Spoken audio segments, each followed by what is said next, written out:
Bonjour à tous, Annie, intervenante à la dysphasie lanodière. Et oui, je suis dans ma voiture.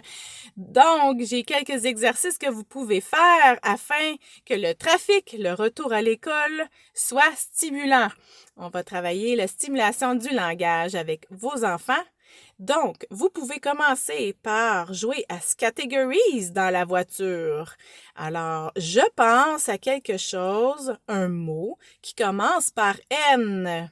Et vous pouvez lui donner l'indice que vous voyez à l'extérieur ce mot.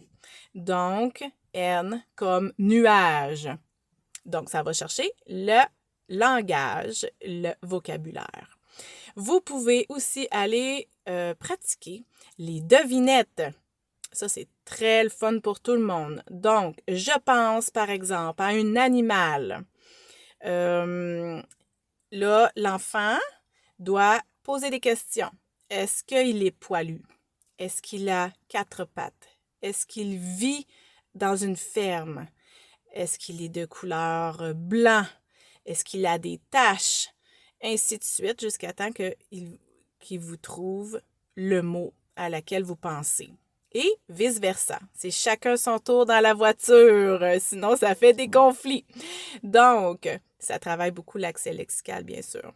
Vous pouvez aussi faire un autre exercice qui est intéressant avec les plus vieux ou même les plus jeunes aussi. Pourquoi pas faire du karaoké? Commencez la chanson. Vous aimez une chanson, vous mettez le volume et vous descendez le volume, vous fermez la radio et il doit continuer de chanter la chanson à la radio ou vous mettez la chanson, bien sûr, sur votre téléphone. Pour les enfants de bas âge, ça peut être l'arbre est dans ses feuilles, Marie-Long, Marie-Lé. Puis là, vous arrêtez à un moment et il doit continuer. Ça travaille beaucoup la mémoire.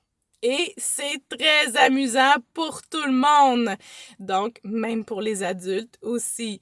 Alors, voilà pour ce qui est dans la voiture.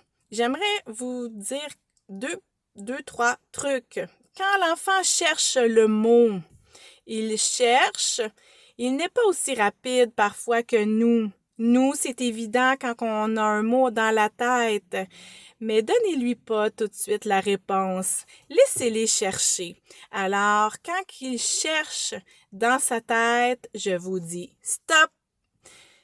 Comptez 4 à 5 secondes avant de lui demander s'il veut un indice. Donc, vous pouvez avoir des indices par la suite. Alors, 2 ou 3 informations que vous pouvez rajouter. Ça va l'aider à faire des liens pour aller rechercher l'information dans sa tête.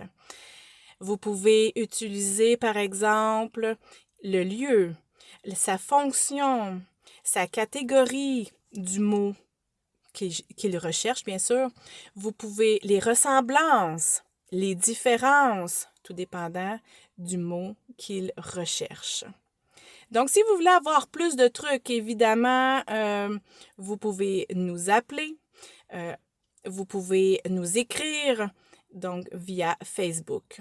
Alors, je vous dis, amusez-vous bien, soyez créatifs, parce que s'amuser, ça fait partie de créer le désir de communiquer et c'est que le plaisir est au rendez-vous, l'apprentissage est au rendez-vous.